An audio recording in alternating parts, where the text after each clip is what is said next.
तो human health and disease को आज हम लोग इसका नेक्स्ट क्लास आगे बढ़ाएंगे। आज सेकंड क्लास है और सेकंड क्लास में कल हम लोग कहाँ तक पढ़े, कल हम लोग यहाँ तक पढ़ लिए थे और हम लोग आज चलेंगे प्रोटोजोअल डिजीज। प्रोटोजोअल डिजीज में क्या क्या आता है, दो बीमारी हम लोग पढ़ेंगे।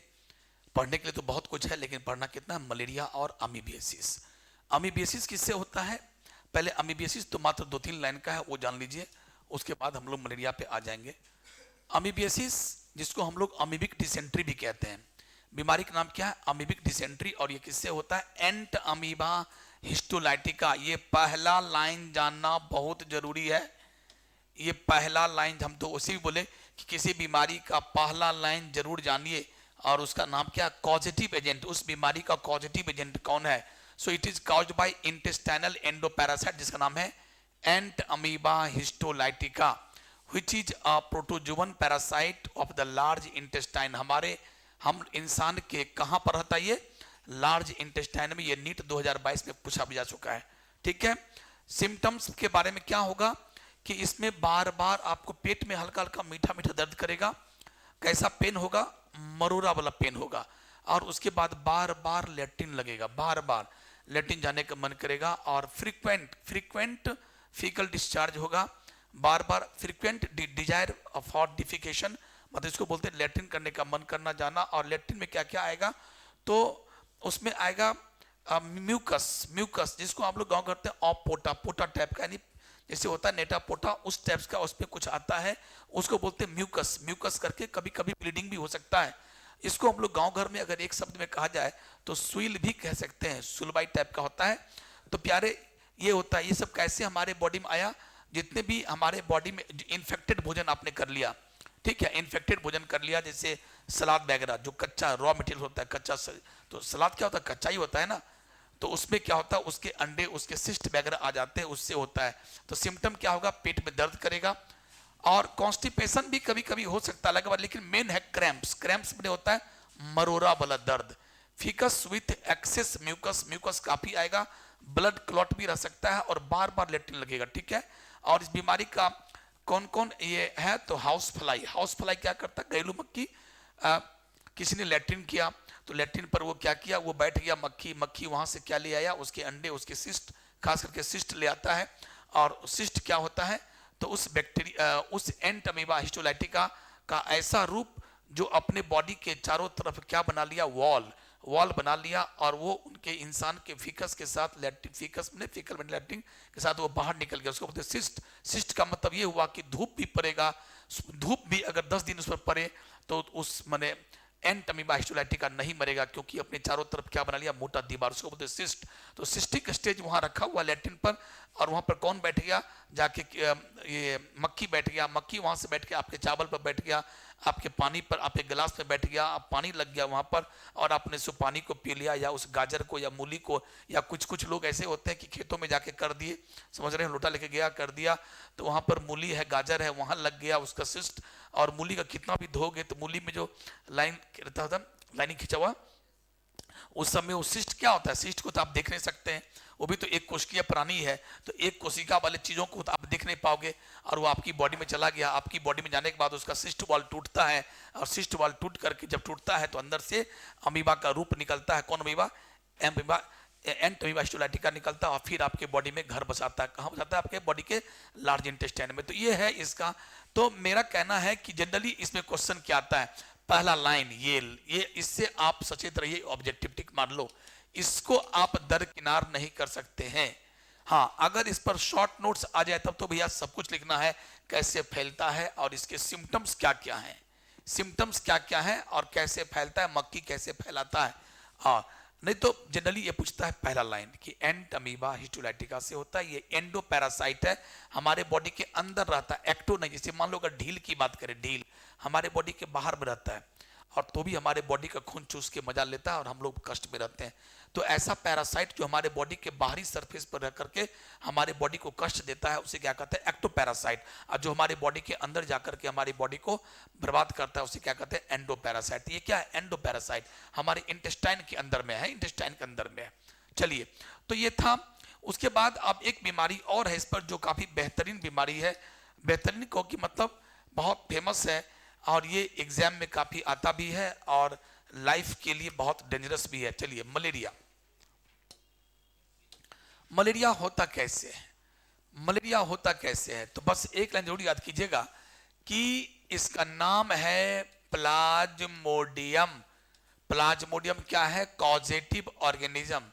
ये कॉजेटिव ऑर्गेनिज्म है। कॉजेटिव ऑर्गेनिज्म का नाम है प्लाज्मोडियम। प्लाज्मोडियम आप लोग को कब पढ़ाए होंगे? बायोलॉजिकल क्लासिफिकेशन वाला 11th के चैप्टर में जब हम पढ़ा रहे थे, उस समय पढ़ाए थे कौन सी? Protista kingdom. क्या पढ़ाए थे? Protista kingdom. और प्रोटिस्टा किंगडम में हम पढ़ाए थे प्रोटोजोआ, और प्रोटोजोआ में हमने पढ़ाया था प्लाज्मोडियम। बायोलॉजिकल क्लासिफिकेशन पढ़ाए होंगे 11th में, वो चैप्टर में पढ़ाए थे प्रोटिस्टा किंगडम। और प्रोटिस्टा किंगडम में क्या था? प्रोटोजोआ। और प्रोटोजोआ में मैंने क्या पढ़ाया था? प्लाज्मोडियम। और यही प्लाज्मोडियम क्या है? हमारे बॉडी में अगर चला आता था हमें क्या होता? मलेरिया। लेकिन हमारे बॉडी में ये आता कैसे? सवाल ये है, हमारे बॉडी में ये आया कैसे प्रोटोजोआ? तो ध्यान सुनिएगा, ये हमारे, लिखो मत, सब लिखा हुआ है, लिखना कुछ नहीं है, सब टोटल लाइन, एक एक लाइन लिखा हुआ है, एक एक लाइन लिखा हुआ, हम जान के लिखते हैं ऐसे ही। और ये हमारे बॉडी में गया कैसे? By infected bite of, infected bite. कौन? हमको काटा कौन? तो हमें काटा कौन? Infected bite of female anopheles mosquito. Mosquito का नाम है फीमेल एनोफिल मॉस्किटो। मॉस्किटो का मतलब मच्छर, और फीमेल एनोफिल नाम का मॉस्किटो है। और एनोफिल में दो प्रकार के एनोफिल होते हैं, कि मेल और फीमेल। तो फीमेल खून नहीं चूसती है, फीमेल ही, मेल नहीं, फीमेल। फीमेल को आदत है खून चूसने का, तो ये आती है खून चूसने के लिए। क्या करने के लिए? तो अपना पेट भरने के लिए। नहीं, इंसान का खून नहीं चूसेंगे तो पेट मेरा नहीं भरेगा। लेकिन जब खून चूसने लगी तो बदले में अपना लार टपका दी। चूंकि ये मच्छर कैसा था? मच्छर कैसी थी? इन्फेक्टेड। उसके लार में क्या था? ये प्लाज्मोडियम। और प्लाज्मोडियम हमारे ब्लड में चला आया, और प्लाज्मोडियम जब हमारे ब्लड में आ गया तो हमारा बॉडी क्या हो गया? इन्फेक्टेड। तो मैंने अभी क्या बताया, सुना कि हमारे बॉडी में प्लाज्मोडियम आया कैसे? मलेरिया होता कैसे है? तो प्लाज्मोडियम से। प्लाज्मोडियम क्या है? तो प्रोटिस्टा है।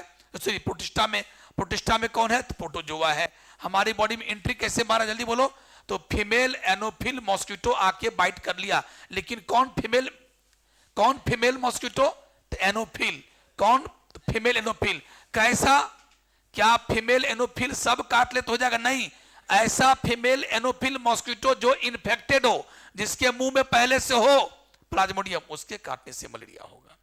अब चलते हैं, आपको मैं बताता हूं मलेरिया का, प्लाज्मोडियम का। इस पर एक लॉन्ग क्वेश्चन भी, एक लॉन्ग नहीं, शॉर्ट ही है, लेकिन शॉर्ट में ही 3-4 बात पूछ दिया है। तो कैसे जवाब देना? देखो, क्वेश्चन है 9वां क्वेश्चन है ह्यूमन हेल्थ एंड डिजीज का। Describe the causative organism, comma, mode of transmission, comma, symptoms and therapy of malarial disease. इसमें कितना जवाब मांगा पता है? पहला क्वेश्चन मांगा है कि कॉजेटिव ऑर्गेनिज्म का नाम बताइए, तो क्या लिखोगे? प्लाज्मोडियम। पहला जवाब हो गया। कॉमा, कहता है कि मोड ऑफ ट्रांसमिशन, तो जवाब लिखना by bite of infected female anopheles mosquito. समाप्त हो गया, इतना ही लिखना है। मतलब कहता है मोड ऑफ ट्रांसमिशन, ये बीमारी फैलता कैसे है? ट्रांसमिशन मतलब तो किसके काटने से? By bite of infected female anopheles mosquito. Female anopheles mosquito लिखने से काम नहीं चलेगा, उसके पहले क्या लगाना पड़ेगा? इन्फेक्टेड। तो बाय बाइट ऑफ, बाइट मैंने काटना, by bite of infected female anopheles mosquito. चलो एक एक वर्ड में जवाब हो रहा है। पहला जवाब प्लाज्मोडियम। सिम्टम क्या क्या है? बुखार, तेज बुखार। बुखार कैसे आएगा? राइगर के साथ। राइगर का हिंदी कहीं चील बोलता है, कहीं राइगर। राइगर का मतलब थरथराते हुए, कांपोगे, खूब थरथराओगे, खूब थरथराओगे, तब जाके तेज बुखार आएगा। तो ऐसे इस प्रकार के बुखार को कहते हैं फीवर विथ राइगर। फीवर मने बुखार, राइगर मने थरथराना। तो फीवर विथ राइगर, तेज बुखार आएगी, सर में काफी दर्द होगा, कमजोरी होगी, उल्टी जैसा मन करेगा। ये क्या है? मलेरिया का लक्षण। अगर तुम इतना भी लिख दिए कि फीवर विथ राइगर, बस तो भी काम चल जाएगा। और हेडेक, हेडेक माने सिर दर्द। अगला है, बस 2 लाइन वहां हो गया। 4 लाइन में समाप्त अभी। और एक 5वां लाइन, इस मलेरिया का इलाज कैसे करोगे? तो आपके किताब में दिया है एक दवाई का नाम, आप 2 दवाई लिख दो, 3 दवाई लिख दो। तो क्या क्या? क्लोरोक्विन फॉस्फेट और क्विनीन। क्विनीन पहले जमाने में सिनकोना नाम का ट्री होता था, जो अभी भी ट्री है। सिनकोना नाम के ट्री के बार्क से, बार्क का हिंदी कहता है छाल, सिनकोना नाम के ट्री के छाल को पीस करके पिलाया जाता था तो मलेरिया ठीक होता था। लेकिन आजकल तो केमिकल का जमाना है, एंटीबायोटिक वगैरह का जमाना है, एंटी माइक्रोबियल का जमाना है। तो इसमें क्या करते हैं हम लोग, उसकी दवाई देते हैं।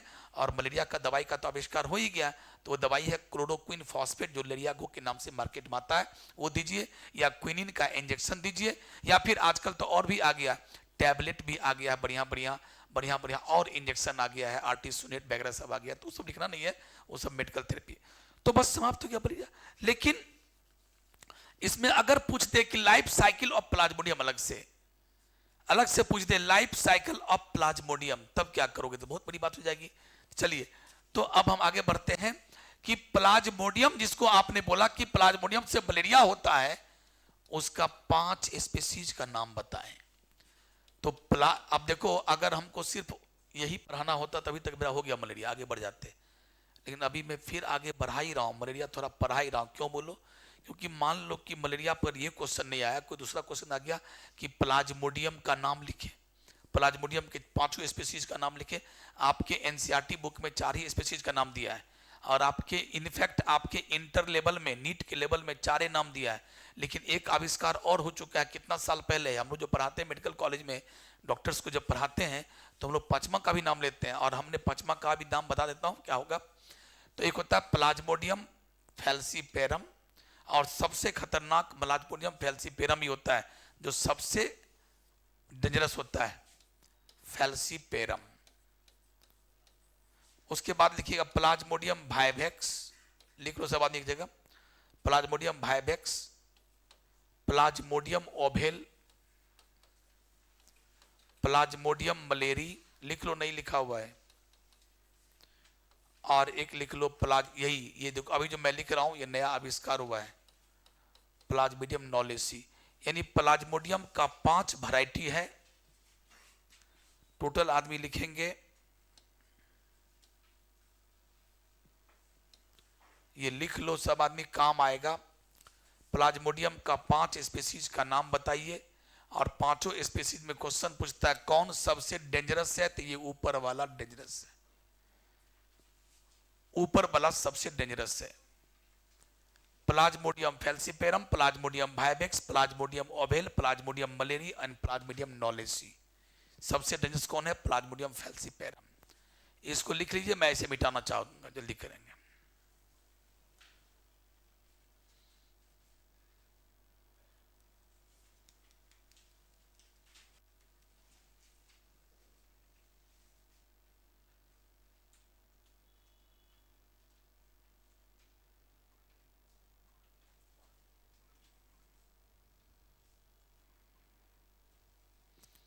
लिख लिए सब आदमी, क्विक कीजिए।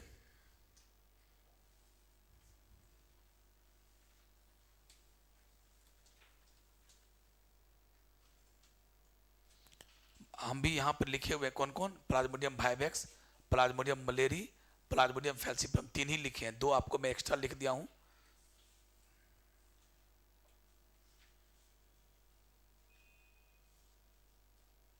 चलिए अब चलते अगला। अब इसमें से क्वेश्चन देखिए, यहां पर लिखा हुआ भी, सबसे डेंजरस कौन है? ऑब्जेक्टिव क्वेश्चन, सबसे डेंजरस कौन है? तो इसीलिए आप लोग यहां टिक मार लीजिएगा, दिस, इसको मारिए ऑब्जेक्टिव लाइन सेकंड का। Plasmodium falciparum is the most dangerous. ये क्या होता? फेटल, फेटल बने जानलेवा। ये क्या कराता? Most serious kind of malaria. Serious माने बहुत भयानक प्रकार का सीरियस बीमारी होगा। और उस मलेरिया का नाम क्या? इसको मिटाता हूं, ये सब मिटा देता हूं। तो प्लाज्मोडियम फैल्सीपेरम 5 स्पीसीज में से सबसे डेंजरस कौन है बेटे? फैल्सीपेरम, क्योंकि इससे क्या होता? सीरियस काइंड्स ऑफ मलेरिया, और नाम है, लिख लो सब आदमी, लिखना क्या, टिक मारना है। इससे जो बीमारी होती है, मलेरिया होती है, उस मलेरिया का नाम है मैलिग्नेंट मलेरिया, भयावह मलेरिया, मस्तिष्क ज्वर भी कहते हैं इसको। कि लगता है कि इसका बीमारी, इसका बुखार माथा में चला जाता है, ब्रेन में चला जाता है, लोग बेहोश हो जाते हैं और इसमें मरने की भरपूर संभावना होती है। अगर ये मलेरिया हो गया, थोड़ा भी नजरअंदाज कीजिएगा, बेहोश हुआ तो मरने की संभावना लगभग बन जाती है। और सब मलेरिया को आप जान बचा लोगे, लेकिन इस पर थोड़ा मुश्किल हो जाता है। इसीलिए समय रहते तुरंत इसका इलाज कराइए, वरना दिक्कत हो जाएगा। तो बस आपको एग्जाम के लिए क्या याद रखना है कि सबसे डेंजरस कौन है? Plasmodium falciparum. और इससे जो मलेरिया होता है उसका नाम क्या है? Malignant malaria. ये वर्ड याद कर लो, और ये काफी फेटल होता है। फेटल का मतलब जानलेवा होता है। बस समाप्त हुआ ये मलेरिया का। अब चलिए अगला, इसके बाद कौन डेंजरस है? तो वाइवेक्स सेकेंड। अब आगे, ये हमारे बॉडी में आता कैसे, तो समझ ही गए। कौन काटा? Female anopheles mosquito. लेकिन काटा तो क्या गया? इसीलिए ये आपका एक जमाना था, ये VBI ऑब्जेक्टिव है कि इसको बोलते हैं इनफेक्टिव। यहां पर ऐसे घेर करके, ऐसे घेर के दे दो, और वहां लिखा तो नहीं होगा एक लाइन, और यहां पर दे देना ऐसे करके एरो, मतलब यहां लिख लो सब आदमी, इनफेक्टिव स्टेज ऑफ प्लाज्मोडियम। सबको लिखो, infective stage of plasmodium, NVBI objective.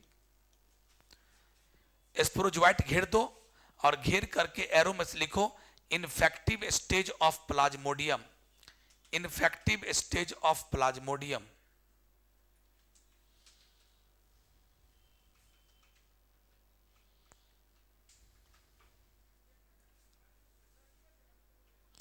Ineffective stage of Plasmodium.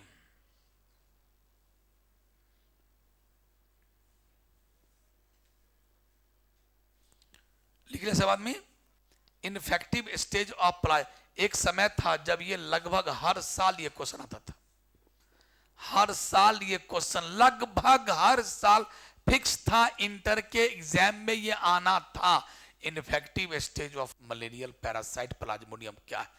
तो आंसर इसका क्या होगा? स्पोरोजोइट। जैसे हम लोग के जिंदगी में होता है ना स्टेज, कि कभी हम इन्फेंट थे, 1 साल तक के बेबी को इन्फेंट कहते हैं। उसके बाद हम लोग क्या हुए, फिर 10 साल से लेकर 19 साल की अवस्था को एडोलेसेंट बोलते हैं, किशोरावस्था। फिर 19 साल से 17 साल से लेकर 25 साल तक को यूथ कहते हैं, युवा। 65 साल से की ज़्यादा को बोलते हैं बुढ़ा सुड्ढा, ठीक है। 15 साल से 50 साल की उम्र को क्या बोलते हैं? Reproductive age group. तो ये हम लोग का एज ग्रुप का यानी अवस्था, जिंदगी में अवस्थाएं होती है, नाम होता है सबका। ठीक उसी प्रकार यहाँ भी क्या होता है, जिससे अवस्था बढ़ता है ना, जुवेनाइल स्टेज, रिप्रोडक्टिव स्टेज, उसके बाद एजिंग, ऐसे। तो उसी प्रकार इसमें भी प्लाज्मोडियम का लाइफ में भी स्टेज होता है, और एक इस स्टेज का नाम है जब स्पोरोजोइट बनता है, तो इसको बोलते हैं इन्फेक्टिव स्टेज। और ये कहाँ होता है? ये कहाँ बनता है? मच्छर के स्टमक में, मच्छर के स्टमक में बनता है। और ये बनने के बाद वहां से कहाँ चला जाता है? मच्छर के सेलेवरी ग्लैंड में चला जाता है। और सेलेवरी, जब जब सेलेवा निकलेगा सेलेवरी ग्लैंड से, मच्छर के मुंह में जब जब सेलेवा जाएगा लार, तब तक सेलेवरी ग्लैंड से स्पोरोजोइट निकल के तैयार रहेगा। किसी को काटा, ऐसे खून चूस रही है, सेलेवा गिर गया, उसमें ये चला गया। इसलिए स्पोरोजोइट कहाँ बनता है? हम लोग के खून में नहीं बनता है, क्योंकि मलेरिया का जो प्लाज्मोडियम है, इस प्लाज्मोडियम का इस प्लाज्मोडियम पैरासाइट का 2 क्या है? होस्ट। कितने होस्ट हैं इसको जिंदगी पूरा करने के लिए 2 होस्ट चाहिए। एक होस्ट का नाम है डेफिनेटिव होस्ट, लिखा है अंदर में, लिखा होगा डेफिनेटिव होस्ट, और एक का नाम है इंटरमीडिएट होस्ट, इंटरमीडिएट होस्ट। अब नाम याद करना पड़ेगा। डेफिनेटिव होस्ट का नाम क्या है? फीमेल एनोफिल मॉस्किटो, यानी एनोफिल मॉस्किटो, एनोफिल मॉस्किटो। और इंटरमीडिएट होस्ट का नाम है ह्यूमन। 2 होस्ट चाहिए। जब तक 2 होस्ट नहीं मिलेगा तब तक ये अपना लाइफ साइकिल पूरा नहीं कर पाएगा। जैसे अगर मैं राउंड वर्म की बात करता हूं, चलो, एस्केरियासिस, राउंड वर्म, इससे कौन बीमारी होती है? एस्केरियासिस। राउंड वर्म का जो साइंटिफिक नाम है क्या है? एस्केरिस लुम्ब्रिक्वाइड्स, यानी एस्केरिस। और ये आपके बॉडी में अगर ये कीड़ा बन गया तो बीमारी का नाम है एस्केरियासिस।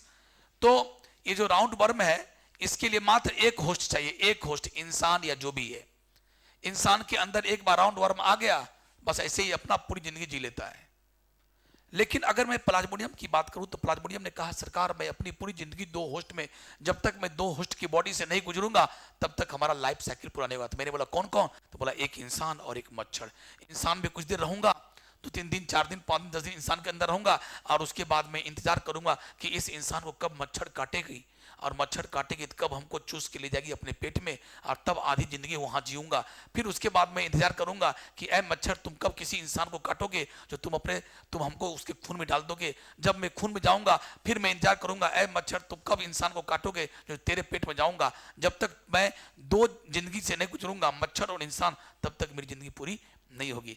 और ऐसे ऐसे और भी होती है। ये हुआ 2 होस्ट, किसी किसी का 3-3 होस्ट होता है, जो अभी मैं पढ़ाऊंगा 13वां चैप्टर में। लिवर फ्लूक, लिवर फ्लूक क्या होता है? ये भी पैरासाइट है, परजीवी है। इसने कहा कि मेरा जिंदगी पूरा कब होता है, हम मेरे 3 होस्ट है। 3 होस्ट में क्या हुआ, एक इंसान हुआ ह्यूमन, उसके बाद हुआ घोंघा स्नेल, और एक क्या हुआ, एक हुआ फिश मछली। गेट को लगाइए। 3 है, human snail and fish. Human snail and fish 3 से गुजरेगा तब उसकी जिंदगी पूरा होगी। ये तो बोला यार क्या कहूं, मेरी जिंदगी तो बर्बाद है, जब तक मैं 3 होश से घोंघा मछली और इंसान से नहीं गुजरूंगा तब तक मेरी जिंदगी पूरा ही नहीं होगा। तो जितना अधिक होस्ट उतना जिंदगी कॉम्प्लेक्स। इसका 2 ही है, इंसान और, हाँ लेकिन एग्जाम में क्या भूल जाओगे, अगर आपको ऑब्जेक्टिव क्वेश्चन आ गया कि प्लाज्मोडियम का इंटरमीडिएट होस्ट कौन है, चॉइस ह्यूमन, दूसरा एनोफिल मॉस्किटो, ऐसे करके तुम तो भूल जाओगे अरे यार 2 तो होस्ट है, एक ह्यूमन और एक वेनोफिल्स, लेकिन एक था डेफिनेटिव और एक है इंटरमीडिएट। अब हम क्या टिक मारे, भूल गए। तो याद करने का तरीका है, इंसान इंटरमीडिएट है और ये डेफिनेटिव है। कैसे याद होगा, तो इंटर पास किसको करना है, मच्छर को इंटर पास करना होता है कि इंसान को, तो बस हो गया इंसान को। इसका मतलब इंटरमीडिएट होस्ट कौन है, नहीं समझ में आया, ट्रिक मेरा समझ में आया। तो इंटर पास किसको करना है, इसका मतलब है कि एनोफिल्स का इंटरमीडिएट होस्ट कौन है, ह्यूमन है। इसका मतलब डेफिनेटिव होस्ट कौन है, एनोफिल्स। चलिए अब क्या होता है वो देखिए, यही है। ये देखो ऐसे लाइन खींच दिया गया, एक तरफ ह्यूमन होस्ट एक तरफ मॉस्किटो होस्ट। ये बेचारा सोया हुआ था, मच्छर आई काट ली। मच्छर कैसी थी, इन्फेक्टेड। इसके मुंह में क्या था, स्पोरोजोइट, जैसे काटी स्पोरोजोइट आ चुका है। देख तो पैरासाइट यानी स्पोरोजोइट्स रिच द लिवर, और जैसे इसके खून में आया तो खून से होते हुए सबसे पहले पता न जाने क्या हुआ, सबसे पहले बिन बिनाते हुए हमारे बॉडी में कहां पहुंचेगा, लीवर। जबकि मच्छर काटी तो वो कहां आया, हमारे खून में आया, ब्लड में। अब वो आरबीसी में नहीं जाएगा, जबकि इसका पसंदीदा जगह कौन है, आरबीसी। प्लाज्मोडियम का पसंदीदा जगह कौन है, आरबीसी। वो आरबीसी में इंटर मारेगी और आरबीसी के अंदर जा करके हीमोग्लोबिन रहता बैठा हुआ, और हीमोग्लोबिन खाएगा तोड़ तोड़ के। वही इसका लाइफ है, हीमोग्लोबिन को तोड़ेगा, खाएगा भी और अपना साइज बढ़ाएगा। और हीमोग्लोबिन के टूटने से जो फ्रैगमेंट बनता है, हीमोग्लोबिन का फ्रैगमेंट, उस फ्रैगमेंट जब आपस में सटता है तो उससे बनता है एक केमिकल, उसका नाम है हीमोज्वाइन, और उसी हीमोज्वाइन के कारण हमको बुखार लगती है। मैं फिर से बोल रहा हूं, आरबीसी है, आरबीसी में आ गया कौन, प्लाज्मोडियम। और प्लाज्मोडियम क्या करेगा, ये एक एक आरबीसी में लाखों लाख हीमोग्लोबिन होते हैं। देखो ये हीमोग्लोबिन है, इसको तोड़ तोड़ के खाते रहता है, तोड़ते रहता, खाते रहता, और ये अपना साइज बढ़ा रहा है। देखो आज इतना बड़ा है, अब खाते खाते खाते खाते खाते इतना बड़ा हो जाता है। देख प्लाज्मोडियम का साइज जब इतना बड़ा हो जाए कि हम आरबीसी के बराबर हो जाए, या अगर मान लो लीवर का सेल है और लीवर के सेल में पहले घुसा इतना को था, खाते खाते जब इतना बड़ा हो जाता है, तो जब खूब बड़ा हो जाए तो इसका नाम हो जाता है साइजोंट। क्या नाम है, साइजोंट स्टेज ऑफ प्लाज्मोडियम। ये तो माय डियर देखो ना कितना। लेकिन मेरा ये कहना है कि इसको, और इसी क्रम में क्या होता है कि इतने हीमोग्लोबिन टूटते हैं, इतने हीमोग्लोबिन टूटते हैं कि हीमोग्लोबिन का टूटा हुआ चीज क्या बना दिया, हीमोज्वाइन। क्या बना दिया, हीमोज्वाइन नाम का केमिकल। और उसके बाद आप लोग जो पढ़ाए थे पहला चैप्टर में कि प्लाज्मोडियम क्या करता है, मल्टीपल फिजन। प्लाज्मोडियम है, मान लो ये प्लाज्मोडियम है, ऐसे मैं फिर से बना रहा हूं, ये आरबीसी है, ये प्लाज्मोडियम है, ये प्लाज्मोडियम का न्यूक्लियस है। मल्टीपल फिजन में क्या पढ़ाए थे, बाइंड्री फिजन माने द्विविखंडन। जब एक अमीबा अपनी बॉडी को 2 भाग में तोड़ ले तो बाइंड्री फिजन। एक बैक्टीरिया अपनी बॉडी को 2 भाग में तोड़ ले तो बाइंड्री फिजन। एक यूग्लिना अपनी बॉडी को 2 भाग में तोड़ ले यानी सेल डिवीजन है, एक सेल से 2 सेल टूट गया तो द्विविखंडन यानी बाइंड्री फिजन। लेकिन कभी कभी क्या होता है, जैसे मान लो प्लाज्मोडियम है, एक कोशिकीय प्राणी है, यूनिसेलर, ये अपनी बॉडी को बहुत 2 से अधिक भाग में तोड़ता है, चाहे वो 10 हो, चाहे 20 हो, चाहे 100 हो, चाहे 200, 2 से अधिक। तो 2 से अधिक टूटेगा तो क्या बोलते हैं, मल्टीपल फिजन, जो हम आपको पढ़ाए थे कहां पर, पहला चैप्टर में, कि बाइंड्री फिजन 2 प्रकार के होते हैं, मल्टीपल फिजन और बाइंड्री। ये क्या करेगा, कैसे करेगा, देखो अपने न्यूक्लियस को ऐसे करके बहुत भाग में तोड़ेगा। इसको बोलते हैं फ्री कैरियोकाइनेसिस। देखो अभी एक ही था, अब इसको ऐसे टूट जाए, 1 से 2, 2 से 4, 4 से 8, 8 से 16, 16 से 32, इतने सारे क्या हो गए न्यूक्लियस। अब देखो अब क्या करेगा, ये सब क्या है, काला काला साइटोप्लाज्म। क्या ये, तो प्लाज्मोडियम का ये क्या है, साइटोप्लाज्म। अब सबको दे दिया साइटोप्लाज्म, साइटोप्लाज्म बांट दिया, बाउंड्री बना बना के बांट दिया, तुम इतना ले लो, तुम इतना ले लो, तुम इतना ले लो। देखो और ये बाउंड्री क्या है, तो प्लाज्मा मेम्ब्रेन है। और ऐसे इस प्रकार से तुम देखो, अगर यहाँ पर 32 न्यूक्लियस था तो 32 प्लाज्मोडियम का बच्चा बन गया। अगर 64 होता तो 64, जितने भी होते, 200 होता 200, यानी इतने सारे प्लाज्मोडियम का बच्चा बन गया। अब क्या होता है, ये साइजोन्ट का प्लाज्मा मेम्ब्रेन और आरबीसी का प्लाज्मा मेम्ब्रेन दोनों फट जाता है, डिश, क्योंकि इतने सारे बच्चे हो गए, फट जाता है, आरबीसी फट गया, सारा बच्चा बाहर आ गया। कहाँ, ये सब कहानी कहाँ हो रहा है, ब्लड में, ये सब कहानी आ रहा है ब्लड में। अब मान लो कि 200 बच्चा निकला प्लाज्मोडियम, अब क्या करेगा, अब सब एक एक आरबीसी में जाएगा, ये एक आरबीसी में, ये एक आरबीसी में, अगर 200 निकला 200 आरबीसी में जाएगा। फिर आरबीसी में वही काम करेगा, खाना पीना खाएगा, अपना साइज बड़ा करेगा, फिर आरबीसी फटेगा। और आरबीसी के फटने से दो बात हो रहा है, एक तो आरबीसी फट रहा है, अपना आरबीसी बर्बाद हो रहा है, यानी हमें एनीमिया होगा। एनीमिया किसे कहते हैं, आरबीसी की कमी को क्या कहते हैं, एनीमिया। एनीमिया का हिंदी क्या होता है, अल्प रक्तता, यानी रक्त आपका कम रहा है, ठीक है। तो प्यारे आपको एनीमिया हो रहा है। दूसरी तरफ क्या हो रहा है, गौर कीजिए, जिस दिन आरबीसी फटता है उस दिन आरबीसी के अंदर से क्या निकलता है, हीमोज्वाइन। क्या निकलता है, हीमोज्वाइन। कैसे बना, तो टूटे हुए हीमोग्लोबिन से, यानी फ्रेगमेंट ऑफ हीमोग्लोबिन आपस में सटता है तो क्या बनता है, हीमोज्वाइन, और उसी हीमोज्वाइन से हमको बुखार आता है। तो जब जब आरबीसी फटता है तब तब हमें बुखार आती है, वो चील राइगर। तो माय डियर, तो लाइफ साइकिल था। तो मैं कह रहा था कि जैसे ही खून में आया स्पोरोजोइट, ये बिन बिना के दौड़ के कहा जाता है, लीवर के पास। और लीवर के पास एक साइकिल पूरा कर लेगा तब आरबीसी में आएगा। होता क्या है, जो कहानी मैंने यहां बताया वही कहानी यहां होता है। जैसे मान लो आ गया स्पोरोजोइट, और ये लीवर का सेल है। देखो लीवर का सेल को हम ऐसे दिखाते हैं, गोल गोल नहीं बल्कि ऐसे दिखाते हैं। लीवर का सेल है, इसमें प्लाज्मोडियम आ गया है। अब यदि खाते खाते खाते खाते खूब बड़ा हो गया, अब इसका नाम हो गया साइजोन्ट। क्या नाम हो गया, अब साइजोन्ट में क्या है, न्यूक्लियस। अब ये क्या करेगा, देखो लीवर के सेल में ये क्या है, साइजोन्ट।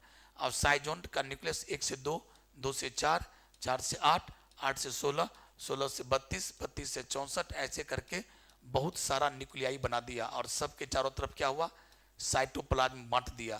तो इसको क्या कहते हैं, साइटोकाइनेसिस। क्या कहते हैं, आप लोग को पढ़ाए थे ना कि मल्टीपल फिजन में क्या होता है, सबसे पहले फ्री कैरियोकाइनेसिस। कैरियोकाइनेसिस का मतलब होता है न्यूक्लियस का विभाजन, डिवीजन ऑफ न्यूक्लियस। और उसके बाद साइटोकाइनेसिस का मतलब होता है साइटोप्लाज्म का डिवीजन, यानी पहले एक न्यूक्लियस हजारों भाग में टूट गया और उसके बाद सबको साइटोप्लाज्म बांट दिया, थोड़ा इसको दिया, थोड़ा इसको दिया। इसका मतलब है कि ढेर सारे सेल बन गए। और उसके बाद ये लीवर का सेल फट जाता है, ये सारा सेल बाहर आ गया, सारे प्लाज्मोडियम का बच्चा बाहर आ गया। सारा प्लाज्मोडियम के बच्चा को क्या कहते हैं, मेरोजोइट। क्या कहते हैं, और यही मेरोजोइट अब क्या करता है, कुछ यहीं पर रह गया, कुछ यहीं पर रह गया, और फलना फलना लीवर सेल के अंदर चला गया और इन्फेक्टेड कर दिया। और रेस्ट यहाँ से भागता है, बोलता भागो, लीवर में मरने लगा, लीवर में उसको मरने लगा, भागा और कहाँ चला गया, आरबीसी में, और धाए धाए आरबीसी को इन्फेक्ट करने लगा। सेम उसी तरीके से। और जिस दिन आरबीसी फटता है तो वही सब ये सब लिखा हुआ है। अब कुछ दिनों तक मनुष्य काफी तबाह हुआ। उसके बाद क्या करता है, अब बोलता क्या, अब जब भी आरबीसी फटता है और जितने सारे बच्चे निकलते हैं मेरोजोइट, अब वो मेरोजोइट कहता है कि अब हम इंसान में नहीं रहना चाहते हैं। अब वो क्या बन गया, कुछ बन गया मेल गैमेटोफाइट और कुछ बन गया फीमेल गैमेटोसाइट। देखो यहां लिखो, लिखा हुआ है सेक्सुअल स्टेज यानी gametocyte develop in the red blood cell. अब रेड ब्लड सेल के अंदर क्या बन गया, सेक्सुअल स्टेज आ गया, मतलब बन के रेडी है। एक बन गया मेल गैमेटोसाइट, एक फीमेल गैमेटोसाइट। और बोलता है कि अब जब तक हम मच्छर के पेट में नहीं जाएंगे तब तक अब मेरा आगे फर्दर डेवलपमेंट नहीं होगा। जितना इंसान को तबाह करना था कर दिया, जितना आरबीसी को फाड़ना था फाड़ दिया, जितना बुखार लगाना था लगा दिया। अब बोलता है कि अब हम ये बन गए, अब ये बन गया, इसका नाम है गैमेटोसाइट। साइट मने सेल, गैमेटो मने गैमिट बनाने वाला। तो एक है मेल गैमेटोसाइट, एक है फीमेल गैमेटोसाइट। अब ये जैसे ही मच्छर, अब ये मरीज है, ये मरीज सोया हुआ था, अब इस मरीज को कौन आया, मच्छर काट लिया। जैसे मच्छर काट लिया, जैसे खून चूसा, उसके खून में क्या चला गया, ये दोनों मेल गैमेटोसाइट फीमेल गैमेटोसाइट, ये गया और इसके बॉडी में जाकर के क्या बनाया, मेल गैमेटोसाइट ने क्या दिया, स्पर्म, देखो ये स्पर्म है, और फीमेल गैमेटोसाइट ने क्या दिया, ओवम, दोनों का मिलन हुआ, क्या बन गया, जायगोट। अब जायगोट में भी क्या हुआ, अब ये मच्छर के पेट में जायगोट में क्या हुआ, वही सेम घटना, क्या चीज, मल्टीपल फिजन हुआ, और मल्टीपल फिजन से हजारों बच्चे बन गए। ये जितना तुम देख रहे हो ये हजारों बच्चा, इस हजारों बच्चा का नाम क्या है, स्पोरोजोइट। और फिर ये मच्छर तैयार है, और यहाँ से स्टमक से सारा स्पोरोजोइट निकल के कहाँ जाएगा, सिलेवरी ग्लैंड में। अब ये मच्छर फिर किसी को काटेगा, फिर रिपीट करेगा। मैं फिर से बोलता हूँ, जैसे इंसान, ये इस मरीज को मच्छर ने काटा, इस मरीज को जैसे मच्छर ने काटा, मच्छर के पेट में क्या गया, मेल गैमेटोसाइट प्लाज्मोडियम का और फीमेल गैमेटोसाइट, मच्छर के पेट में जाने के बाद ये दोनों मैच्योर हो गया और ये बना दिया मेल गैमेट, ये बना दिया फीमेल गैमेट। मेल और फीमेल गैमेट का मिलन हुआ, किसका, प्लाज्मोडियम का मेल गैमेट और फीमेल गैमेट दोनों का मिलन हुआ, क्या बन गया, जायगोट। जायगोट, ये सब कहानी कहाँ हो रहा है, ये मच्छर के स्टमक में हो रहा है। जायगोट में क्या हुआ, ठीक ऐसी घटना, जायगोट में क्या हो रहा है, न्यूक्लियस टूट रहा है, ऐसे हजारों में सबको क्या देते हैं, एनी कैरियोकाइनेसिस एंड साइटोकाइनेसिस, और उसका भी सेल ऐसे फट गया होगा और ढेर सारे बच्चे बाहर निकल गए। सारे बच्चे का नाम अब क्या है, स्पोरोजोइट। और ये स्पोरोजोइट क्या हुआ, इस स्टमक से निकल के कहाँ चला जाता है, सिलेवरी ग्लैंड में, और मच्छर के सिलेवरी ग्लैंड में जाके बैठ जाता है। अब जब जब मच्छर किसी को काटेगी तो सिलेवा गिरा देगी, सिलेवा में कौन जाएगा, स्पोरोजोइट, और फिर स्पोरोजोइट आएगा तो वही कहानी फिर रिपीट हुआ। इंसान के ब्लड में क्या है, स्पोरोजोइट। स्पोरोजोइट क्या है, प्लाज्मोडियम का इन्फेक्टिव स्टेज है। अब वो दौड़ के कहाँ जाएगा, पहले बिनबिनाते हुए कहाँ, लीवर में, लीवर में 1-2 साइकिल पूरा करेगा, उसके बाद कहेगा अरे भैया, और सारे बच्चे का नाम क्या होगा, ढेर सारा बच्चा बनाएगा, बच्चा का नाम होगा मेरोजोइट्स। अब मेरोजोइट्स कहेगा अरे हम लीवर में नहीं रहेंगे, सब दौड़ता हुआ कहाँ गया, खून में आ गया, और सब एक एक आरबीसी में प्रवेश कर गया। फिर आरबीसी में जाके खाना पीना खाया, साइज बड़ा कर लिया, उसका नाम हुआ साइजोन। और साइजोन में क्या हुआ, मल्टीपल फिजन, यानी पहले कैरियोकाइनेसिस तब साइटोकाइनेसिस, और वो साइजोन फट जाता है, ढेर सारे बच्चे निकलते हैं। इस चक्कर में क्या हुआ, एक तरफ बच्चा निकल रहा है, एक तरफ आरबीसी टूट रहा है, तीसरी तरफ आरबीसी के अंदर जो हीमोग्लोबिन था वो हीमोग्लोबिन टूट टूट के क्या बनाता है, हीमोज्वाइन, और वो हीमोज्वाइन केमिकल के कारण इंसान को क्या आती है, बुखार आती है, जिसको थरथरना बोलते हैं। तो यही था इसका पूरा लाइफ साइकिल। तो इस कहानी से ये आपको मिली कि स्पोरोजोइट वर्ड याद कर लीजिए, मेरोजोइट याद कर लीजिए। सेक्सुअल लाइफ कहाँ पूरा होता है, तो मच्छर के अंदर में, और ये सेक्सुअल लाइफ कहाँ पूरा होता था, हम लोगों में, और दोनों मिला के लाइफ साइकिल पूरा होता था। ये था मलेरिया के बारे में। मलेरिया खत्म होने के बाद अब हम आपको ले चलते हैं हेलमिंथिक में। ये तो पढ़ाई देते एस्केरिसिस, इसका पहला नाम याद कर लो बस, लिखिए ऑब्जेक्टिव, कि एस्केरिसिस का मतलब हुआ पेट में चाली का होना। जो बचपन में पूछते, एक एक बित्ता का चाली, जो बचपन में सुनते थे कि पेट से चाली गिर रहा है, चाली माने कीड़ा, वर्म, उसी का नाम था राउंड वर्म। और राउंड वर्म का नाम क्या होता है, एस्केरिस लुम्ब्रिक्वाइड्स। इसी पर नाम पड़ गया कि आपके पेट में एस्केरिस पाया गया तो बीमारी का नाम पड़ गया एस्केरियसिस। आपके पेट में अमीबा पाया गया तो बीमारी का नाम हो गया अमीबियसिस। आपको हो गया फाइलेरिया तो बीमारी का नाम हो गया फाइलेरियसिस। ऐसे होता है नाम। तो माय डियर, बस हो गया, आप कुछ नहीं करने का। अगला सिम्टम, नो, आगे बढ़िए। अब चलते हैं फाइलेरियसिस, ये क्यों होता है। इसमें तीन बातें याद करनी है। फाइलेरिया में 3 बात जरूर याद करना, 3 ऑब्जेक्टिव। पहला ऑब्जेक्टिव, किस मच्छर, पहले कॉजेटिव ऑर्गेनिज्म कौन है। जैसे आपने पढ़ा कि मलेरिया का कॉजेटिव ऑर्गेनिज्म कौन है, बोलो। मलेरिया किसे कारण होता है, प्लाज्मोडियम। क्या बोलोगी। अगला, फिर मैंने पूछा कि प्लाज्मोडियम हमारे बॉडी में आया कौन, प्लाज्मोडियम का वेक्टर कौन है, वेक्टर माने वाहक, तो फीमेल एनोफिल मॉस्किटो। उसी प्रकार में आज पूछ रहा हूं कि फाइलेरिया यानी हमारा बॉडी का पैर हाथ क्यों फूलता है, फाइलेरिया क्यों हुआ, तो आंसर है फाइलेरियल वर्म के कारण। फाइलेरियल वर्म का नाम क्या है, तो बैंक्रॉफ्टी, यानी उच्चरेरिया बैंक्रॉफ्टी या उच्चरेरिया मलाई, 2 नाम हो सकता है। बैंक्रॉफ्टी यानी उच्चरेरिया बैंक्रॉफ्टाई मेन होता है। उच्चरेरिया बैंक्रॉफ्टाई हमारे बॉडी में आ जाता है तो हमको हो जाता है फाइलेरिया। अगला, ये बैंक्रॉफ्टी उच्चरेरिया हमारे बॉडी में आया कैसे, तो आंसर है फीमेल क्यूलेक्स मॉस्किटो के काटने से। मच्छर, जिस मच्छर के काटने से फाइलेरिया होता है उस मच्छर का नाम है क्यूलेक्स, और तुम जानते हो फीमेल ही काटती है, तो फीमेल क्यूलेक्स मॉस्किटो। अगला, जैसे आपने बोला था कि प्लाज्मोडियम जब हमारे बॉडी में जाता है तो प्लाज्मोडियम का पसंदीदा खाना क्या है, तो आरबीसी। वहां जाता है, हीमोग्लोबिन को तोड़ता है और बर्बाद करता है। ठीक उसी प्रकार इसका उच्चेरिया बैंक्रॉफ्टी का यानी फाइलेरियल वर्म का पसंदीदा खाना हमारे बॉडी में क्या है? तो answer lymph. Answer lymph. Blood में नहीं जाता है, ये ब्लड में नहीं जाता है, लिम्फ में रहता है और लिम्फ में एंजॉय करता है इसका मेन खाना। इसीलिए ये जब इसका अधिक संख्या होगा, लार्वा काफी ज्यादा हो जाएगा, जब लार्वा काफी ज्यादा, ब्लड में भी जाता है, ऐसा नहीं ब्लड में जाता है, लेकिन मेन इसका जगह है लिम्फ। बोलता है हम लिम्फे में रुके रहेंगे। और लिम्फ में क्या होता है? लिम्फ के चैनल को बंद कर देता है। इतना बच्चा देता है, इतना बच्चा दिया, इतना लार्वा आया कि लिम्फ का चैनल ब्लॉक, और जैसे ब्लॉक हो गया तो पैर फूलना शुरू। क्योंकि हमारे टिश्यू के बीच में लिक्विड बनते रहता है। सुन लीजिएगा बात को, हमारे पैर के टिश्यू के बीच में या कहीं भी टिश्यू के बीच में लिक्विड बनते रहता है, और वो लिक्विड को वहां से हटाता कौन है? लिम्फ। लिम्फ बन करके चैनल से चला गया ब्लड में। अब वो लिम्फ चैनल बंद हो गया, हमारे पैर के टिश्यू में पानी बन रहा है, यानी लिम्फ बन रहा है, और लिम्फ को ले जाने वाला नली क्या हो गया? अब जाम हो गया। तो लिम्फ बन रहा है, लिम्फ जा नहीं रहा है, और लिम्फ क्या हुआ? लिक्विड होता है, और हमारा पैर फूलता हुआ चला गया, हमारा पैर फूलता चला जाता है। तो माय डियर, फाइलेरिया का शुरुआती में ही थोड़ा सा इलाज है। अगर फाइलेरिया हो गया तो उसको दवाई खिलाइए, 100 मिलीग्राम किसका? डाइथाइल कार्बामेजिपिन होता है, उसको खिलाइए, डेक दवाई खिलाइए। और वो दवाई दिन में 3 बार, 100 मिलीग्राम दिन में 3 बार, 21 दिन तक। अगर वो दवाई से अगर राहत नहीं हुआ तो बीमारी जो है ये काफी बढ़ता चला जाता है। और इसका अंतिम उपाय ऑपरेशन है। छील छील के काट, जैसे बोसोला से काटते हैं ना काट को, वैसे सब काट छीलते ऐसे करके छीलते हैं, पूरा कचर कचर कट कट काटता है, क्योंकि वो इसका इलाज तो है ही नहीं कुछ। बहुत भयानक बीमारी है। और जब ये पैर काफी फूल जाता है, तो इसको हम लोग क्या कहते हैं? एलिफेंटिएसिस। कम सम फूला तो नाम है फाइलेरिया, और जब ज्यादा फूल गया हाथी पाँव, एलिफेंटिएसिस। ओके, तो आपको नाम याद करना था ये ओचेरिया बैंकोरप्टाई, ओचेरिया मलाई, जो कि 2023 में आ चुका है, इसी को बोलते हैं फाइलेरिया। और इसका नाम याद करना था फीमेल को, इसका वेक्टर कौन है, इसका वाहक कौन है? तो फीमेल क्यूलेक्स मॉस्किटो। और इसका पसंदीदा जगह कौन है? तो लिम्फ। चलिए हो गया, यही है। देखिए ये हाथी के पाँव जैसा पैर इसका हो गया। देखिए diagram showing inflammation in one of the lower limb due to elephantiasis. देखिए कैसे होता है, क्या हुआ? नहीं, पाँव में हो सकता है, हाथ। चूंकि पाँव क्या है, हम लोग ऐसे पढ़ते रहते हैं, तो पाँव को क्या हो गया ना, वो नीचे रहता है।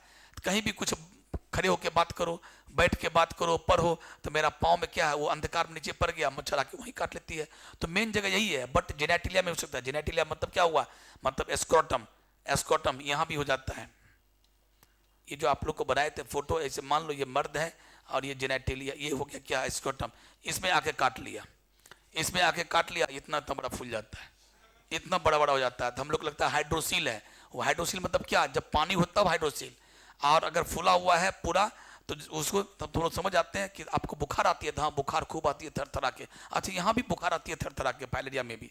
तो प्यारे, ये यहाँ भी हो सकता है। फीमेल के लेबिया मेजोरा में भी हो सकता है। लेबिया मेजोरा वो भी जेनेटिलिया है, जो आपको पढ़ाए थे, लेबिया मेजोरा ऐसे करके पढ़ाए थे। तो ये जो है लेबिया मेजोरा, यहाँ भी आके काट लेता है। तो यहाँ से भी क्या हो सकता है? ये बीमारी तो होने के लिए होता है वहां भी, जेनेटिलिया में भी। लेकिन मेन जगह कौन है? लोअर लिम्ब में पैर होता है। चलिए, फंगल डिजीज में आपको मैंने बताया था रिंग वर्म। और रिंग वर्म का पहला पॉइंट याद कर लो। रिंग वर्म का पहला पॉइंट किससे होता है? 3। देखिए याद कीजिएगा, फंजाई का 3 जेनेरा है। फंजाई का 3 जेनेरा मतलब जीनस का पूरा जेनेरा।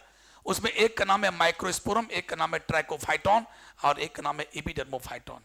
माइक्रोस्पोरम, एपिडर्मोफाइटोन और ट्राइकोफाइटोन। हम लोग ऐसे इसका नाम है EMT। एक का नाम है एपिडर्मोफाइटोन, एक का नाम है माइक्रोस्पोरम, और एक का नाम है ट्राइकोफाइटोन। ये 3 प्रकार का जेनेरा है। इसी तीनों में से किसी से भी क्या हो जाता है? दिनाय। और ये कैसे आता है? मिट्टी से। आप मिट्टी पर कोई काम किए, जहां तहां मिट्टी लग गया, कुछ लग गया, उसमें क्या था? ये फंगस, उसी सब को क्या होता है? वो दिनाय उनाय हो जाता है। चलिए, तो आप सिम्टम सब क्या होता है? बहुत ज्यादा नोचेगा, अब कुछ नहीं करने का, ये सब कुछ नहीं। चलिए, तो ये क्या है? Ring worm. वही रिंग वर्म क्या होगा? ऐसे बूंदा बूंदी करके होगा, और नोचोगे तो बड़ी मजा आएगा, खूब मजा आएगा, एकदम खूब मन करेगा नोचने का। और उसके बाद साइज बढ़ता जाएगा, ठीक है? यही रिंग वर्म है। ये कहाँ होगा? जहां जहां आपके बॉडी में पानी जमता है, पसीना जमता है, और जहां पर हवा तक नहीं जाती है, जहां थोड़ा गर्म हो, जहां थोड़ा पसीना जमे, वहीं पर होगा। देख लो, खूब खुश हो गया। जहां थोड़ा पसीना हो और जहां थोड़ा गर्मी हो, तो जहाँ भी हम लोग माने प्राइवेट ऑर्गन सब होता है, सब जहाँ था वहाँ पर ये ज़्यादा होता है। चलिए प्रिवेंशन का कोई खास उपाय नहीं। अब ये बोल, अब जैसे अभी इस पर नज़र चला गया तो बोलना ही पड़ेगा। ये जितना भी चीज़ तुम अभी पढ़े, malaria, filaria, tuberculosis, typhoid, dengue, chikungunya, जो भी आपने पढ़ा, निमोनिया से लेकर सब कुछ, इसको आप कैसे रोक सकते हैं, रोकने का क्या उपाय है? तो वही बोला कि सबसे पहला काम है कि अपनी सफाई और पब्लिक दोनों की सफाई करना पड़ेगा। तो वही पर्सनल हाइजीन, पब्लिक हाइजीन। उसके बाद है कि अगर आपको चले कि कोई बीमारी एयरबॉर्न है तो avoid contact with infected person of their belongings. अगर कोई लगे कि छींकने से हो रहा है, इससे हो रहा है, तो उसका कोई सामान नहीं टच करेंगे, ठीक है, और मास्क लगा के उसके पास जाएंगे। उसके बाद आपको लगे कि मच्छर से बीमारी फैलने वाला है तो मच्छरदानी लगा के सोएंगे, मच्छर को भगाएंगे, BHC, DDT पाउडर इत्यादि सबका यूज करेंगे हम लोग, है ना। तब ये टोटल चीज यही सब बात लिखोगे, पूरे वेक्टर को तुम खत्म कर दो, इरेडिकेट कर दो। मॉस्किटो नेट, मच्छरदानी लगाओ, या रिपेलेंट, कछुआ छाप, अगरबत्ती जलाओ जिससे वो भाग जाए। उसके बाद इंट्रोड्यूसिंग फिशेस, गैम्बूसिया नाम का एक फिश होता है, फिश को लेकर चले आओ, गैम्बूसिया फिश या ड्रैगन फ्लाई, उस नाली में छोड़ दो जिस नाली में मच्छर अंडा देती है, उसके लार्वा को खा जाएगा, मच्छर नया नया बनना बंद हो जाएगा। ये याद रखना। गैम्बूसिया एक ऐसा मछली है जो तालाब में डाल दोगे ना तो सारा मॉस्किटो के लार्वा को खा जाता है, याद कर लेना ये। और अगर हो सके तो उस सारे इंसान को अपने अपने मोहल्ले में उसको क्या दिलवा दो, वैक्सीनेशन करवा दो। और अगर कोई किसी आदमी को कोई बीमारी हो गया तो तुरंत कह दो डी कुमारसा से जाकर दिखा लेंगे और उसको इलाज करवा लें। और यूज ऑफ एंटीबायोटिक्स, और जो प्रॉपर एंटीबायोटिक होता है उसको दिलवाइए डॉक्टर से, और उस इलाज। क्योंकि अगर जब तक, जैसे मान लो किसी बंदा को ट्यूबरकुलोसिस हो गया, आपके मोहल्ले में किसी को टीबी हुआ, खांस रहा है, अब गरीब है, इलाज नहीं हो रहा है, तो जब तक खांसेगा तब तक पूरे मोहल्ला को फैलाएगा ना। इसलिए चंदा चुटकी कर करके डी कुमार से दिखवा दो और उसका टीबी खत्म। तो ये बात ध्यान रखना पड़ेगा। ये मत सोचिएगा कि फलना गरीब है और बैठल है, खांस रहा है, पैसा नहीं है, देखिए उसको, और गाँव सारे ग्रामीण मिलकर चंदा कीजिए, उसको इलाज करवाइए। क्यों? इन्फेक्शियस बीमारी है, वो जो खांस रहा है आपके पूरे फैमिली को हो जाएगा, अगल बगल सबको हो जाएगा। इसीलिए एज पॉसिबल एज उसका इलाज करवाइए डी कुमार से या किसी और कुमार से, मुझसे ही नहीं, किसी और कुमार से। तो ये था इसका बचने का उपाय था। तो थैंक यू हो गया। अब चलते अगला। अभी क्या बेटे? अच्छा, थैंक यू सुना दें। थैंक यू क्या होता है? थैंक यू मैंने होता धन्यवाद। ओके, हाँ, no no no no no, ये सब टाइप का कुछ नहीं, नथिंग, कोई गाना फना नहीं, पढ़ाई तो पढ़ाई। आगे चलेगा। इम्यूनिटी, बिल्कुल नहीं, वो सब चीज भूल जाइए। Immunity, what is immunity? अब मैं इसका सेकेंड पार्ट शुरू कर रहा हूं, इम्यूनिटी, और इसका थर्ड पार्ट में आपका जाएगा कौन चीज? वही ऑपियोइड्स एंड अल्कोहल्स। तो इम्यूनिटी में क्या है? इम्यूनिटी में थोड़ा सुनिएगा। इम्यूनिटी में क्या होता है कि हमारे बॉडी का वह पावर, जिस पावर के कारण किसी बीमारी को हमारे बॉडी में पनपने नहीं देता है, बीमारी होने से हमारे बॉडी को डिफेंड कर लेता है, रोक लेता है। So it is the ability of our body. Immunity क्या है? It is the ability of our body by the help of which it can resist और डिफेंड इटसेल्फ, यानी हमारे बॉडी को डिफेंड या रेसिस्ट कर सकता है फ्रॉम डेवलपमेंट ऑफ डिजीजेस। किसी प्रकार का डेवलपमेंट नहीं होने देता डिजीज का, किसी प्रकार के डिजीज को डेवलप होने हमारे बॉडी में नहीं देता है। और ये जो नहीं देने वाला जो क्षमता है, इसी क्षमता को क्या कहते हैं? इम्यूनिटी। लोग कहते हैं ना हमारा इम्यूनिटी तगड़ा है। इम्यूनिटी का हिंदी होता है रोग प्रतिरोधक क्षमता। रोग को, डिजीज को प्रतिरोध करता है हमारे बॉडी का वह क्षमता, हमारे बॉडी का वह कैपेसिटी, हमारे बॉडी का वह एबिलिटी जो किसी भी रोग को होने से रोकता है, उसी को बोलते हैं इम्यूनिटी। हिंदी में बोलते हैं रोग प्रतिरोधक क्षमता। और परिभाषित कैसे कीजिएगा? It is the ability of our body by the help of which it can resist और defend our body from development of diseases. किसी प्रकार के डिजीज को डेवलपमेंट होने से हमारे बॉडी को जो हमारा क्षमता रोकता है, उसी क्षमता को इम्यूनिटी कहते हैं। और माय डियर, इम्यूनिटी दो प्रकार का होता है। और उससे पहले हम आपको बता दें कि इम्यूनिटी का हमारा बॉडी में सिपाही कौन है, इम्यूनिटी का मेन सिपाही कौन है? तो याद रखिएगा, इम्यूनिटी का मेन सिपाही है WBC। WBC का फुल फॉर्म क्या होता है? White blood corpuscles. White blood corpuscles, या आप सेल भी कह सकते हैं। और इसी का दूसरा नाम है ल्यूकोसाइट। क्या नाम है? क्योंकि ल्यूको मने होता है उजला, व्हाइट, और साइट मने सेल, उजला सेल। अब देखिए ल्यूकोसाइट का टाइप्स क्या क्या होता है। वैसे तो भाई हम एक ही बार नाम बता देते हैं, एक होता है न्यूट्रोफिल, एक होता है इस्नोफिल, एक होता है बेसोफिल, एक होता है मोनोसाइट, और एक होता है लिम्फोसाइट। मैं फिर से बोल रहा हूँ, ये सब आप लोग 11th में पढ़ते होंगे। Neutrophil, eosinophil, basophil, monocyte, lymphocyte. Main hero कौन है? लिम्फोसाइट। पूरे इम्यूनिटी का मेन हीरो कौन है? मेन सिपाही कौन है? कौन? डब्ल्यूबीसी। तो लिम्फोसाइट। ठीक है। लिम्फोसाइट दो प्रकार के होते हैं। लिम्फोसाइट दो प्रकार के होते हैं, B lymphocyte, T lymphocyte. B lymphocyte, T lymphocyte. हम बी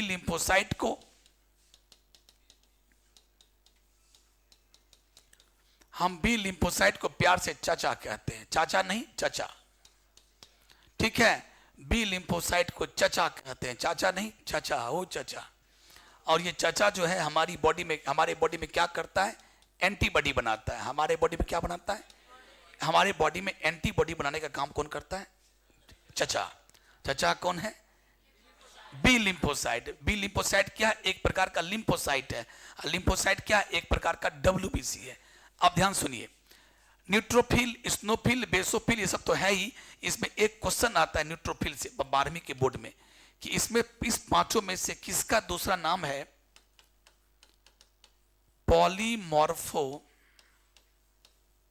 लिखा होगा आपके नोट्स में, पॉलीमॉर्फो न्यूक्लियर ल्यूकोसाइट लिखा होगा, मिलेगा आपको, सब आगे है।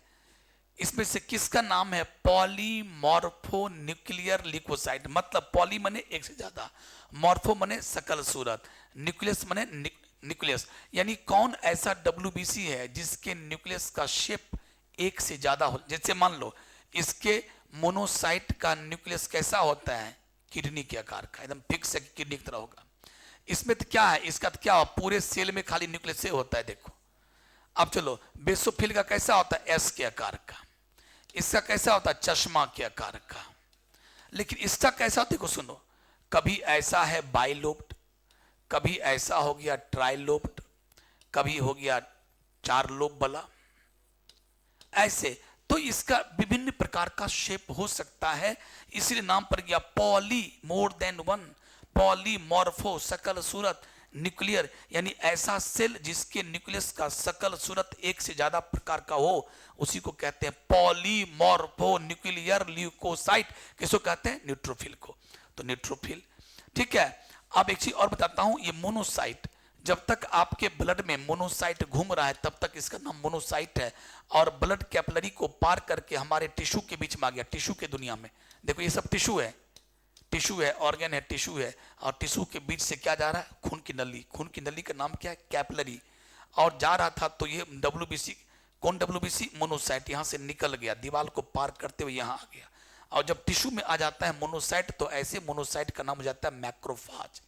ऐसा मोनोसाइट जो ब्लड से निकलकर टिश्यू में आ जाए, उसी का नाम हो गया मैक्रोफाज। क्या नाम हो गया?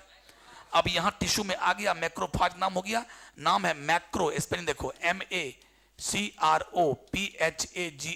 फाज मने खाना, फाज मने निगल जाना, और मैक्रो मने बड़े से बड़े। यानी ये जब आ जाता है यहां पर टिश्यू में, तो टिश्यू में कोई भी बैक्टीरिया, कोई भी वायरस, कोई फंगस, कोई हमला कर दे तो ये जाएगा, उसको निगल लिया जाएगा, दुश्मन को मार देता है। तो माय डियर, हमने पहले भी बोला कि जितने भी डब्ल्यूबीसी हमारे बॉडी का सिपाही है। अब जैसे हम आगे पढ़ाने वाले हैं एलर्जी, एलर्जी आपका शॉर्ट नोट्स भी है, तो एलर्जी में इसका काम आता है। जब तक आपके खून में घूम रहा है, इसका नाम है बेसोफिल। जब तक आपके ब्लड में घूम रहा है तो ये है ब्लड की नली, इसका नाम है बेसोफिल। बेसोफिल नाम है, देखो बेसोफिल, यानी एक प्रकार का क्या है? ये डब्ल्यूबीसी है। लेकिन मान लो ये टिश्यू है, सेल है, सेल है, सेल है, सेल है, सेल है, सेल है, सेल है, सेल है, सेल है, और यहां से बेसोफिल निकल के अब कहा गया? टिश्यू में। इसका रंग बदल दो, मान लो ये बेसोफिल है, यहां से निकल के अब टिश्यू के बीच में आ गया। अब ये बेसोफिल का नाम बदल के हो जाएगा मास्ट सेल। क्या नाम हो जाएगा? Mast cell. और ये अपनी बॉडी से क्या क्या निकालता है? खास करके मैं बेसोफिल की बात करूं तो अपनी बॉडी से क्या क्या निकालता है? एक निकालता है हिस्टामिन, हिस्टामिन केमिकल, और एक निकालता है सेरोटोनिन नाम का केमिकल। हिस्टामिन और सेरोटोनिन नाम का केमिकल निकालता, और इसी से हम लोग का एलर्जी का सिम्टम, नाक से पानी आना, नाक का नोचना, आँख का नोचना, सांस फूलना, ये सब इसी कारण होता है। जैसे आप कहीं जाते हो तो आप देखो एलर्जी में होता क्या है, एलर्जी क्या है, तो आपके बॉडी का जो इम्यून सिस्टम है, आपके बॉडी के इम्यून सिस्टम को, सिपाही को सिखा दिया गया कि आप एक काम करो, सेल्फ और नॉन सेल्फ की पहचान करो, सेल्फ एंड नॉन सेल्फ की पहचान करो, कौन अपना है और कौन पराया। इसका हिंदी होता है अपना, इसका होता है पराया। तो अपने बॉडी के सेल को कभी मत मारना, ए लिम्फोसाइट, ए मोनोसाइट, ए स्नोफिल, ए बेसोफिल, ए न्यूट्रोफिल, तुम सिपाही हो। तुम लोग ध्यान रखना, अपने बॉडी के सेल को, सेल्फ को कभी मत मारना। जो भी तुमको लगे नॉन सेल्फ है, ये पराया है, फॉरेन बॉडी है, विदेशी है, हमारे बॉडी में आ गया है, ये उसको मार गिराना। अपने बॉडी को कभी कुछ मत करना। अब देखो, लेकिन अब होता क्या है, कभी कभी हमारे बॉडी का अपना ही सिपाही, हमारे बॉडी का अपना ही इम्यूनिटी, सिपाही कहे तो इम्यूनिटी, हाँ, वो क्या बन जाता है, उसको अपने पराये की पहचान खो जाती है, और वो क्या करता है, अपने सेल को पराया मान लेता है और अपने सेल को धाए धाए धाए धाए मारने लगता है। और इस बीमारी को बोलते हैं ऑटो इम्यून डिजीज। क्या कहते प्यारे, ऑटो इम्यून डिजीज। और फिर से मैं तो ऑटो मने अपना, अपना इम्यून सिस्टम अपने को ही बर्बाद करने लगे। When our own immune system starts damaging the self cell, such type of disease is called autoimmune disease। मैं फिर से बोल रहा हूं, when our own immune system, जब अपना इम्यून सिस्टम starts, शुरू कर देता है डैमेजिंग ऑन सेल्स, मतलब सेल्फ सेल को, सेल्फ अपना सेल को ही मारना शुरू कर देता है, such condition is called auto immune disease. और इसके दो तीन बीमारी का नाम मैं लिख चुका हूं आपके नोट्स में, एक होगा रूमेटॉइड अर्थराइटिस, एक होगा एडिसन्स डिजीज। क्या लिखा हुआ है, मिला कि नहीं, ऑटो इम्यून डिजीज नहीं मिला, तुम लोग तो मिलबो नहीं करेगा, आगे होगा, हमारे पास तो नोट्स ही नहीं आया है, तो मैं कैसे कहूं, लाओ नोट्स बता देते हैं।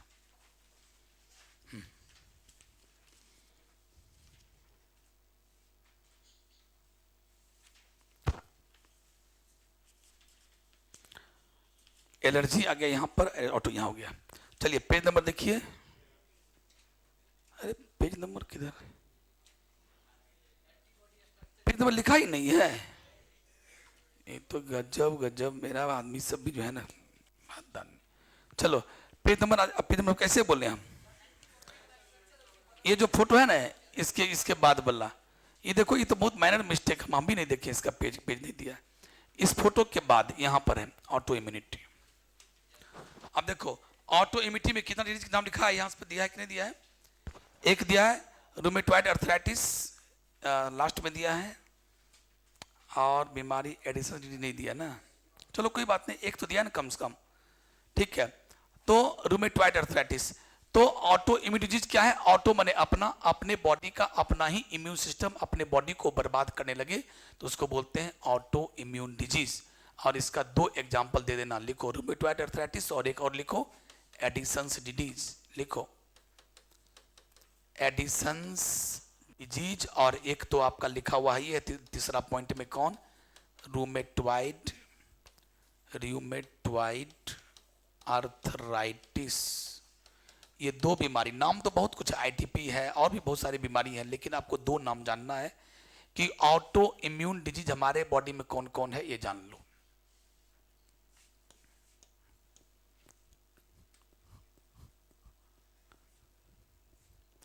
टाइम कितना हो गया, अब अपन के पास समय कम बचा है, अब एक अभी बात सुनिएगा, उसमें आपको दो क्वेश्चन पकड़ाएगा, दो क्वेश्चन पकड़ाएगा। देखिए इम्यूनिटी दो प्रकार का होता है, इम्यूनिटी दो प्रकार के होते हैं। अब आप लोग चले जाइए दो तीन पेज पीछे,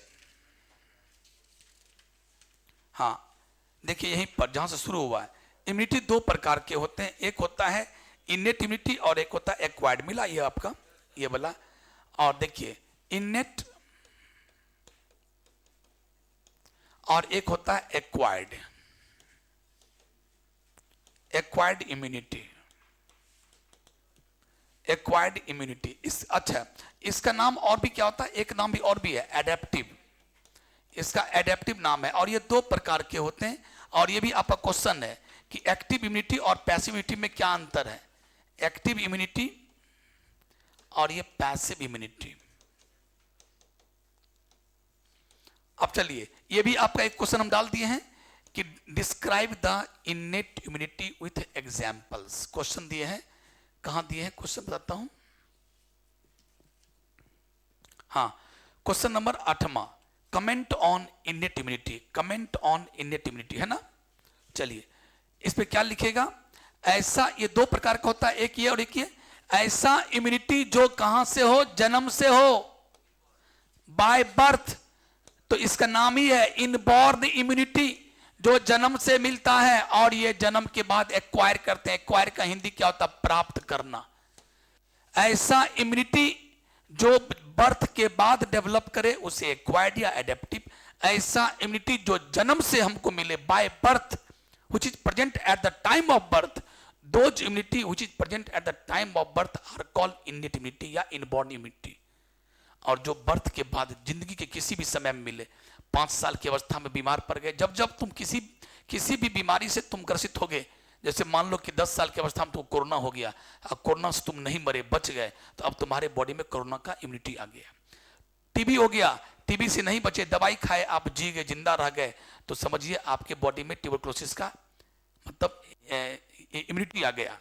डेंगू हुआ, डेंगू से नहीं मरे, तो डेंगू के प्रति आपके बॉडी में क्या आ गया, इम्यूनिटी आ गया। तो जब जब आप अपनी जिंदगी के किसी भी समय में जिस चीज से आप इन्फेक्टेड होते हैं, तब तब आपके बॉडी में क्या होता है, उसके अगेंस्ट में इम्यूनिटी बन जाता है, मतलब उसका एंटीबॉडी आपके बॉडी में घूम रहा है। बात समझ रहे हैं। तो जो जिंदगी के यानी जन्म के बाद किसी भी समय में, चाहे 10 साल की अवस्था में हो, 20 साल 25 साल की अवस्था में उसको प्राप्त करते हैं, ऐसे इम्यूनिटी को एक्वायर्ड करते हैं। जो जन्म से मिला उसको इनबॉर्न। क्वेश्चन पूछता है कि इनबॉर्न इनर का क्या क्या विशेषता है और एग्जाम्पल। विशेषता क्या, देखिए, ये कहता है कि हम नॉन स्पेसिफिक होते हैं। हम क्या होते हैं, नॉन स्पेसिफिक। का मतलब क्या हुआ, कहता है कि डेंगू का एंटीजन आएगा, डेंगू का आएगा बने वो पैथोजन, तो उसको भी हम मारेंगे। टीबी का आएगा, उसको भी मारेंगे, सबको रेसिस्ट करेंगे। और ये क्या कहता है, एक्वायर्ड, कि I am specific, I am pathogen specific. अगर मैं टीबी का इम्यूनिटी हूं, तो टीबी के बैक्टीरिया को मारूंगा, और हम किसी को हम पहचानेंगे नहीं, जो आ रहा है आने दीजिए बॉडी में, कोई मतलब नहीं किसी को नहीं। हम सिर्फ किसको, किसी खास को रोकेंगे। अगर डेंगू का इम्यूनिटी आपके बॉडी में है, तो डेंगू का एंटीबॉडी डेंगू के वायरस को मार गिराएगा और दूसरे को कुछ नहीं कहेगा। सो it is specific, it is pathogen specific, यानी इसका हिंदी हुआ किसी खास पैथोजन को मारेगा। और ये बोलता है आई एम नॉन स्पेसिफिक, मैं जन्म से आया हूं, मैं सबको रुकूंगा। और इसका एग्जाम्पल मैं बोल करके क्लास खत्म करूंगा। इसका एग्जाम्पल कौन कौन है, इनेट इम्यूनिटी एग्जाम्पल। एक होता है फिजिकल इम्यूनिटी, फिजिकल बैरियर। दूसरा होता है फिजियोलॉजिकल बैरियर। एक होता है सेलुलर बैरियर। और चौथा होता है केमोकाइन्स या साइटोकाइन बैरियर। ये 4 एग्जाम्पल, ध्यान सुनिएगा। इनेट इम्यूनिटी का 4 एग्जाम्पल, फिजिकल बैरियर, याद ही कर लो, याद करना पड़ेगा तुमको, लिखना पड़ेगा एग्जाम में। Physical barrier, physiological barrier, cellular barrier, और एक एक लाइन का है। फिजिकल बैरियर का मतलब क्या हुआ, आपको गॉड ने क्या दिया, स्किन और म्यूकस मेम्ब्रेन। आपके पूरे बॉडी पर सर से लेकर पांव तक गॉड ने क्या दिया, स्किन। पूरे स्किन से आपके बॉडी को ढक दिया।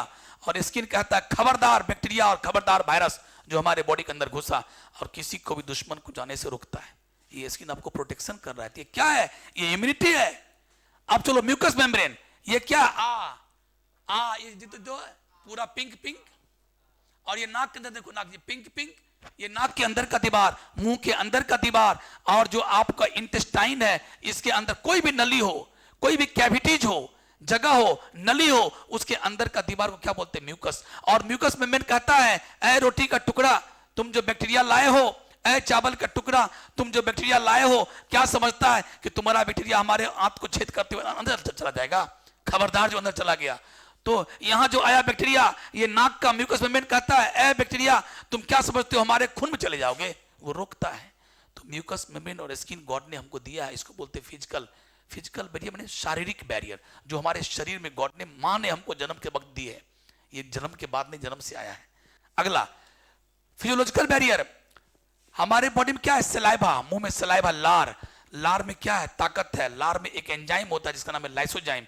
लार से क्या होता है? बैक्टीरिया मर जाता है। आंसू, हमारे बॉडी में आंख से आंसू निकलता है, आंसू में क्या होता है? बैक्टीरिया को मारने का ताकत। हमारा क्या होता है? स्वेट, पसीना, पसीना में क्या आता है? उसको मारने का ताकत। ये पसीना, ये आंसू, ये सलाइवा, ये जो भी हमारे बॉडी के होते हैं सिक्रेशन, उसमें ताकत है मारने का, और ये गॉड ने हमें दिया है जन्म से, इसको बोलते हैं फिजियोलॉजिकल बैरियर। अगला cellular barrier, cellular barrier, God ने हमें WBC दिया है। मां के कोख से जन्म लिए थे, उस वक्त से हमारे पास WBC है। मां के कोख से जन्मने के बाद WBC नहीं आया, बल्कि WBC हमारे पास जन्म से है। और WBC क्या है? हमारे इम्यूनिटी का सिपाही है, और वो किसी दुश्मन को अंदर आने से रोकता है, उसे मार गिराता है। तो ये हो गया। और लास्ट है साइटोकाइन बैरियर। ये कौन है? इसका एग्जांपल है इंटरफेरॉन। जैसे मान लो ये सेल है, ये सेल है, और इस सेल पर वायरस हमला कर दिया। ध्यान सुनना, this is the last line for today, this is the last line for today, आज की क्लास का। वायरस हमला कर दिया, वायरस हमला कर दिया, तो ये सेल कहता है कि मैं अब अपने पड़ोसी सेल को, नेवर, नेवर सेल को मैं इन्फेक्टेड होने नहीं दूंगा, क्योंकि ये सेल जानता है कि हम फटेंगे, सारा वायरस निकलेगा, और कोई इस पर हमला करेगा, इस पर करेगा, इसको सर बर्बाद कर देगा, हम बर्बाद होने नहीं देंगे। और ये क्या करता है? ये क्या करता है? अपनी बॉडी से एक केमिकल निकालता है, उस केमिकल का नाम है इंटरफेरॉन। क्या नाम है? और इंटरफेरॉन निकलता है और सबको रक्षा कर लेता है। तो ये इंटरफेरॉन क्या है? ऐसे ऐसे बहुत सारे केमिकल हमारे बॉडी में निकलते हैं, उसका एक एग्जांपल था इंटरफेरॉन, जो निकलता है वायरस इन्फेक्टेड सेल से। ये ऑब्जेक्टिव हो सकता है आपका। वायरस इन्फेक्टेड सेल से क्या निकलता है? इंटरफेरॉन। जैसे गांव घर में क्या है? अपने घर में आग लग गया, लगने दो साला, मेरा घर जल गया तो उसको जलने दो, उसको जलने दो। मतलब थोड़ा सा जेलसी टाइप का इंसान होता है कि मेरा हो गया तो उसका भी होने दो, ठीक है, ठीक। तो प्यारे, लेकिन यहाँ ऐसा नहीं होता है। वायरस इन्फेक्टेड सेल से इंटरफेरॉन निकलता है, और इंटरफेरॉन एक ऐसा केमिकल है जो अगल बगल के सेल को बचाता है। और ये हमको बचपन से एक गुण मिला है, ये गुण हमारे बचपन से मिला है कि वायरस हमला करेगा तो इंटरफेरॉन निकलेगा और अगल बगल वाले सेल को रक्षा कर लेगा। तो माय डियर, अभी मैंने आपको क्या बनाया? इनेट इम्यूनिटी, इसका नाम है इनबॉर्न इम्यूनिटी। ये जन्म से मिला है, इट इज नॉन स्पेसिफिक, ये हर प्रकार के पैथोजन को मार गिराता है। और इसके एग्जांपल्स क्या क्या है? तो physical barrier, physiological barrier, cellular barrier और साइटोकाइन बैरियर। इसमें स्किन और म्यूकस मेम्ब्रेन, इसमें सलाइवा, पसीना, ये सारा चीज, और इसमें आया WBC, और इसमें आया इंटरफेरॉन। समाप्त। तो ये क्वेश्चन था। ऑटो इम्यूनिटी बताए, कल एलर्जी बता दूंगा, कल आगे बता, ठीक। अब क्या होगा? अब चूंकि इम्यूनिटी थोड़ा पढ़ा दिए हैं, तो कल हम to the point guess question करेंगे। आज क्यों नहीं किया guess question to the point? क्योंकि बहुत सारी चीज बताना था आपको।